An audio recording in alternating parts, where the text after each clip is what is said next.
This is RTV6 News at 6, working for you. Oh my God, touchdown! Why is there no sirens? They didn't hear them because there's no tornado sirens in Pendleton. The ongoing debate and why the city still doesn't have them is coming up. I'm Derek Thomas. This is a story about a trampoline and a missing fence. I'll have that story coming up on RTV6. A Southside man has a hole in his roof and it's beginning to collapse. I'm Stephanie Wade and I called his condominium management today to get some help for this homeowner. You have outdoor plans for tomorrow. I'll have the timing on Saturday thunderstorms. Right now at 6 o'clock, we are digging into tonight what some consider a serious safety lapse in the town that was hit hardest by Monday's round of tornadoes. No one in Pendleton heard tornado warning sirens because there are no sirens installed there. RTV6's Paris Lubell is in Pendleton tonight asking why the sirens aren't there and hearing the new outcry to have them installed. The town of Pendleton actually doesn't have any tornado sirens, and when that warning was issued on Monday, people had to rely on their phones or on their weather radios. There was no siren anywhere to be heard. Oh my God, touchdown! Why is there no sirens? It came in an instant. I was actually putting my son to sleep. We have an 8-month-old. We were coming into town when my phone went off. I didn't know what it was. I happened to look online on Facebook, and one of the news stations was saying, take shelter, take shelter. I thought something went wrong with my car. But that traditional tornado siren sound wasn't there.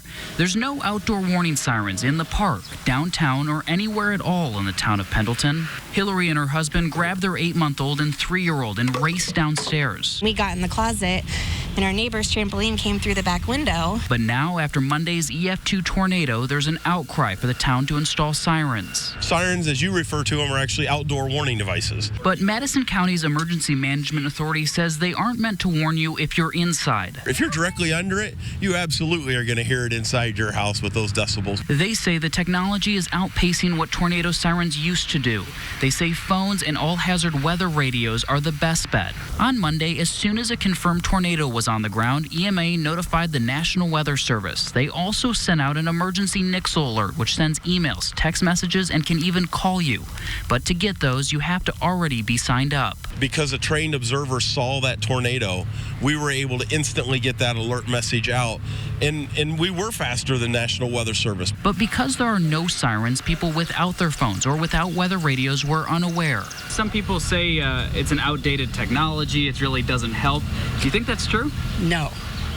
I think a lot of people would have been warned here that didn't know it was coming. Now a petition is in the works to get tornado sirens in Pendleton, but EMA says for now, make sure you're prepared by signing up for alerts in your community.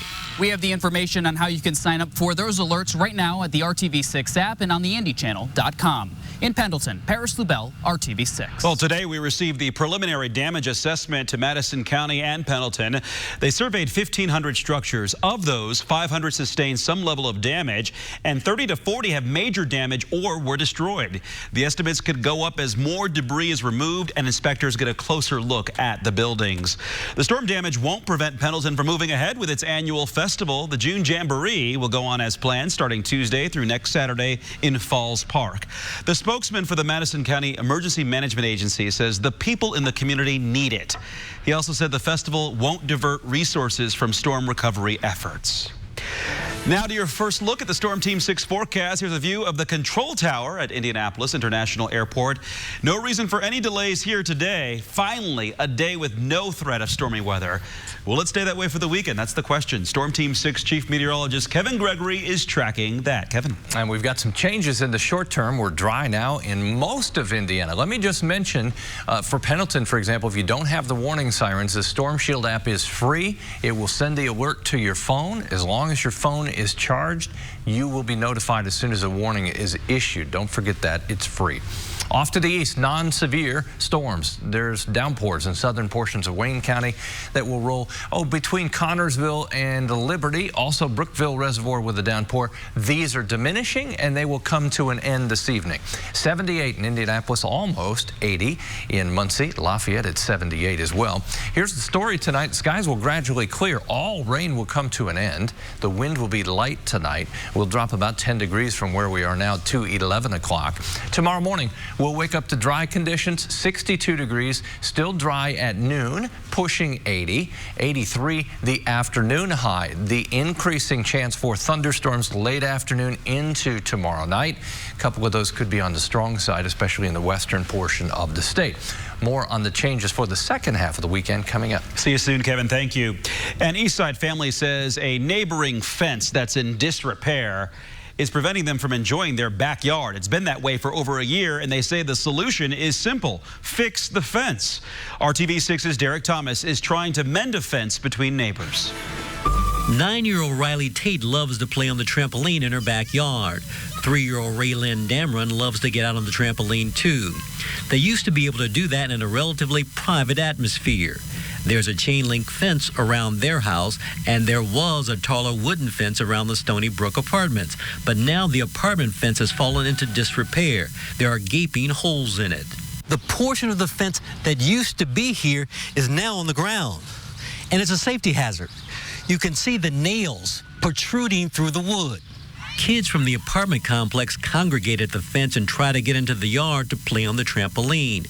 Jennifer Tate has tried to police that, but it's getting out of hand. I just want the fence fixed. I want my kids to be able to come out in the backyard and not for us to have to deal with the whole apartment complex trying to get on the trampoline and just cause trouble with us. They've called the police on me. It's just very irritating that my kids can't play in my backyard that's fenced in. Stony Brook management was approached about repairing the fence. We're not getting any response from anybody. When I went over there last week, I told her, I said, this is an issue because if somebody got hurt over here, it would be our problem, not your problem with your kid. And I said, we can't have that. So we went to talk to the property manager ourselves. And we're hoping that the owners will listen to what we've told them and that we really need a new fence. How real is the possibility that they'll get you a fence? I'm not sure yet. How soon do you want that fence repaired? Today. Derek Thomas, RTV6. Late this afternoon, Linda Jackson, a spokesperson for Buckingham Management Group, told RTV6 that the company plans to repair the fence early next week. They say some of the damage was due to recent storms. A man is asking for help after a hole opened in his roof, and he says the management won't fix it. RTV6's Stephanie Wade is on the south side working for you tonight to get answers. Just to show you the extent of the damage here, I'm using a GoPro camera to show you inside the soffit where the hole is. You can imagine when it rains, the water gets in and the hole gets bigger. I walk out my front door and I get drenched because it's pouring behind the gutters and because there's a hole in the roof. Roger Spangler says his roof is about 35 years old. He lives in the Sherman Oaks condominium division on the south side and has brought this issue to management's attention for a few years now. He pays $220 a month for upkeep and maintenance on top of his own homeowner expenses and says they won't fix it. So he called us for help. I just need someone to stand behind me to stand up to this and maybe get resolution. I spoke with a Sherman Oaks manager today, and they tell me, quote, the board of directors is in the process of roof repairs and replacements throughout the community. There are 100 roofs to maintain. This owner's home falls within the oldest roofs to be replaced as early as possible. Stephanie Wade, RTV6. Whether it'll be repaired or replaced, the board of directors says it'll be left to their professional roofing vendor and as funds allow. And if you have a problem and need help getting results, reach out to us at workingforyou@rtv6.com. The Indianapolis Zoo announced this afternoon that another one of its elephants is infected with a potentially deadly virus. 12-year-old Zahara is now being treated for EEHV. That makes 4 elephants in less than 9 weeks. 2 of them died. Kadar responded to treatment and has recovered. The zoo is now regularly testing the elephants for the virus. Zahara began receiving treatment May 20th, and the following day the virus was confirmed. The zoo says she'll responded well, and they're optimistic for a full recovery. An update now on a severely abused dog that is ready for adoption. We've been updating you on the progress of justice since November. He's the dog found abandoned in Shelby County with severe burns all over his body. He's now recovered and ready for his forever home. The Shelby County Animal Shelter is now accepting adoption applications. There are a few restrictions. You must live within 100 miles of the shelter and have no other pets and own your own home. If you're interested in adopting Justice, contact the Shelby County Animal Shelter. Still ahead here on the news at 6, hundreds of jobs need filling at FedEx. How you can get in on the action tomorrow. And a local third grader needs your votes to make his Google Doodle go national. Hundreds of the top young basketball players from Indiana and all over the region are in Westfield this weekend. I'm Brad Brown, live at Grant Park. We'll tell you about the Junior NBA's Global Regional Championship coming up. And summer-like temperatures on the way. It's comfortable now, 78, but even warmer temperatures tomorrow in the 80s, and then something happens. I'll explain that coming up. Backyard style for you. This is RTV6 News at 6, working for you. Tonight, one man is dead and 2 other men critically injured after a shooting on the southwest side. The victims were found at the Marathon gas station at Mooresville and Mills Road about 2:30 this afternoon. Police quickly made 3 arrests. A 4th suspect is still on the run at this hour. IMPD said the shooting resulted from an altercation that began at another location and ended up at the gas station. Indianapolis Public Schools has settled several lawsuits stemming from its handling of a 2016 sexual misconduct case involving a counselor. In one lawsuit, a victim of ex-counselor Shanna Taylor alleged that IPS turned a blind eye to the abuse and failed to keep students safe. In another lawsuit, 2 fired employees sued the district, saying they were wrongfully terminated over the Shanna Taylor case. It's not yet clear how much taxpayers will be on the hook for. The district says the agreements are confidential and that the safety of students is their top priority. Hiring Hoosiers is an RTV6 initiative exploring job opportunities across the state. Over the next 10 years, there could be lots of open opportunities here in Indiana. That's because over the next decade, Indiana is expected to lose up to 180,000 workers to other states. Well, now there's new recruitment technology that's trying to keep that talent here. TMAP stands for Talent Map. It finds Indiana natives or people who went to college in Indiana that have moved out of state when it came to find a job. TMAP is how Jason Price of software company Covideo is finding people to work for him. He says TMAP has helped him hire several people already. What TMAP's doing, honestly, is in terms of our interaction, is it's more than just coming in and understanding the positions. I mean, finding the right culture fit, finding the right skill set, I mean, that's all critical, right? But then finding someone that has the family situation, the personality profile to where Indianapolis would be a great spot for them.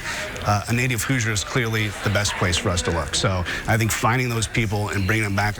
The CEO of TMAP is Bill Osterly, the former head of Angie's List. He says TMAP has brought more than 30 people back to Indiana to work so far, and his goal is to keep 10,000 Hoosiers from moving away.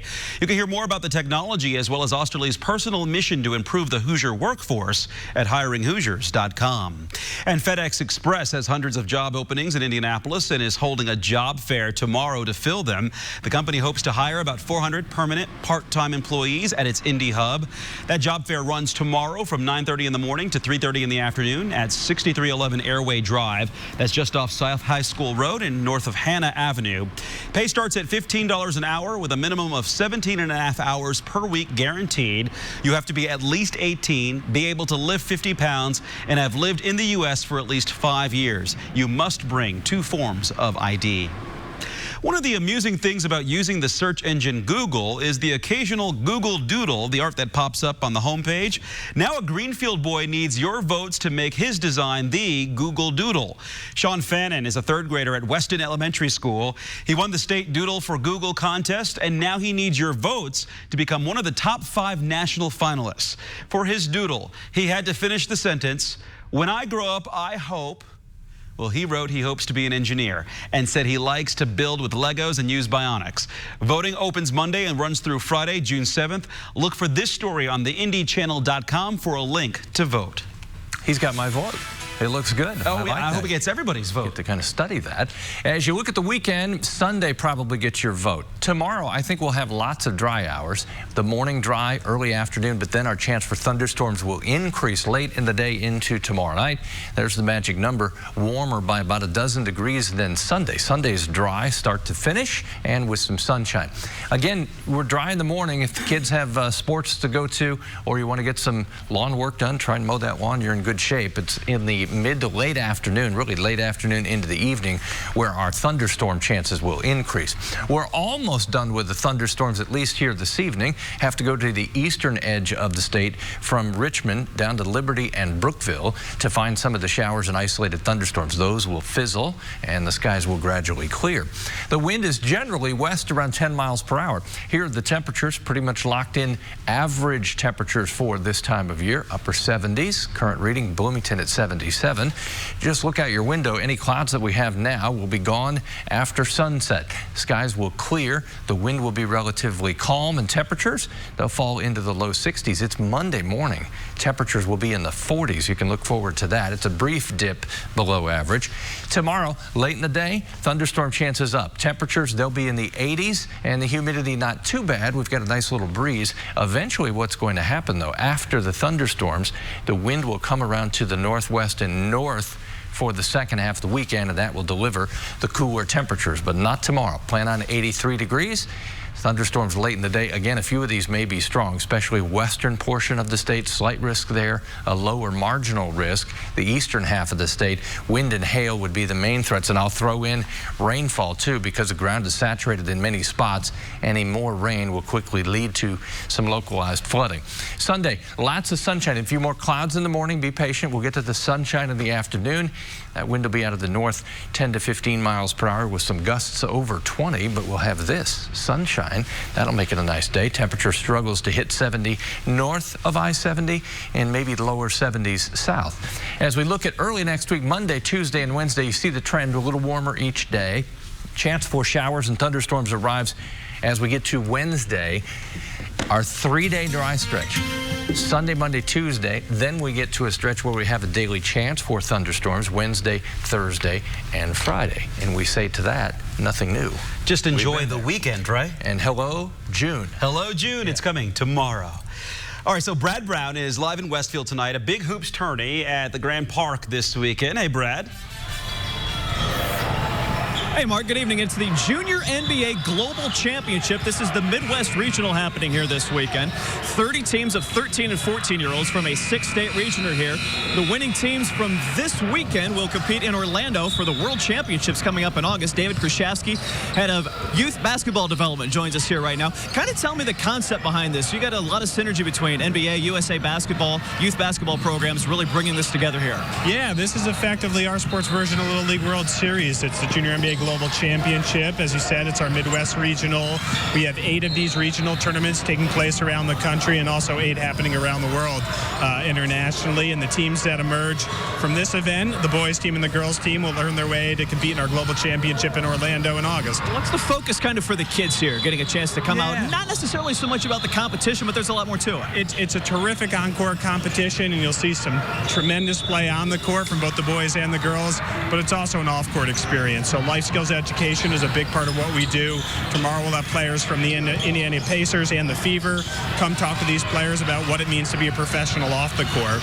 Also really big focus on health and wellness, and so we've designed to this tournament so that's focused so that players aren't playing too much basketball, no more than 2 games a day, and really best practices in that area. TJ Leaf and Tamika Catchings will be here this weekend. How about Grand Park, the opportunity to work in this facility here? Great facility, world-class place, centrally located, so as you say, we can source kids from 6 different states in the region. And it's great that the Pacers have their name on it. Terrific synergies with the NBA. Outstanding. Have a great weekend here. Thank you very much. Very good. The action will continue with pool play tonight. They got bracket play on Saturday and then the finals here on Sunday. So we wish all the teams well here as they compete this weekend. We talk about the Fever also playing this weekend. They will have their home opener coming up on Saturday night as they take on the New York Liberty. It'll be a big season-long celebration to honor the anniversary getting underway as well, honoring the best of the best over the first 2 decades of the franchise. They'll have 4 straight home games over the next 12 nights, so plenty of chances to see them at Bankers Life Fieldhouse. A busy sports weekend in and around Indianapolis. The Indians are home against Gwinnett this weekend. That's tonight, Saturday, Sunday. The Indy 11 host Pittsburgh tomorrow night. That's at Lucas Oil Stadium. And the high school track state finals are in Bloomington. The boys tonight and the girls tomorrow. First of 3 straight championship weekends, softball and baseball will follow. IndyCar on track today as they follow up the big month of May with their doubleheader in Detroit. Practice today saw Indy 500 champ Simon Pagenaud tag the wall. Brought out the red flag. His crew had to work on the back end of that car. It was Alexander Rossi with the quickest lap of the day. Our day first is up in Detroit for the weekend. He'll have more from Rossi coming up for us tonight on the news at 11. Qualifying in the morning and race in the afternoon. They'll do that twice this weekend on both Saturday and Sunday. So again, basketball goes on and on. They'll do it up here in Westfield all weekend. By the way, game 2 of the NBA Finals, speaking of the NBA, coming up Sunday night right here with the Warriors and Raptors on RTV6. Time for us to take one more break, then it's back to the studio to wrap up our Friday edition of the News at 6. Next. Zaxby's. Well, if you're looking for something fun to do this weekend, you might want to check out Summerfest at Little Flower Catholic Church on the east side. You'll enjoy food, rides, games, entertainment, and all kinds of fun today, Saturday, and Sunday. The church is located at the corner of Nolan and Beausard Streets. It runs until 11 o'clock tonight. Tomorrow, the hours are 3 to 11, and Sunday, they're 11:30 to 5. And lots of good weather for that. Tonight will be a perfect night. We're at 78 in Indianapolis right now. Everybody pretty competitive. Castleton sits at 80 degrees. The skies will gradually clear. Okay, I love this. Kenji and Casper, see them? They're at the top of the stairs. Looking down. And then they're like, did I hear someone say walk? Yes. But yes, I'm taking Kevin Gregory's taking you, right? Taking you two for a walk in my evening forecast. Thanks to Tom Marshall for sending in the pictures. Temperatures will be down to 68 by 11 o'clock tonight. Comfortable for it. It's not easy walking 2 dogs. You get their leashes all tangled. Things can go wrong. One goes the other way. Yeah, you just don't know. Thanks for joining us tonight. Up next is World News with David Muir. We'll see you back here tonight at 7 o'clock.